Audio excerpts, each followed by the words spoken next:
Dalam budaya Jawa, setiap panggilan dalam keluarga punya makna, sopan santun, dan rasa hormat yang mendalam. Untuk orang tua, anak-anak biasa memanggil papa atau romo, dan ibu atau simbok. Jika yang dipanggil adalah kakak orang tua, maka disebut Pak D atau Bude, sedangkan untuk adik orang tua dipanggil Pak Le atau Bule. Kemudian orang tua untuk anak-anaknya dengan panggilan seperti Nang, Le atau Tole untuk anak laki-laki, dan Do atau Genduk untuk anak perempuan. Terdengar lembut dan penuh kasih, menandakan keakraban dalam rumah tangga.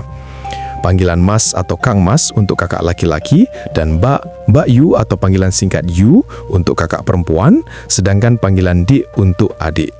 Sementara untuk kakek dipanggil Mbah Kakung, Eyang Kakung atau Puung, sedangkan untuk nenek, orang Jawa menyebut Mbah Putri, Eyang Putri atau Puti sebagai wujud rasa bakti dan kasih sayang. Yang unik dalam budaya Jawa adalah untuk memanggil saudara sepupu.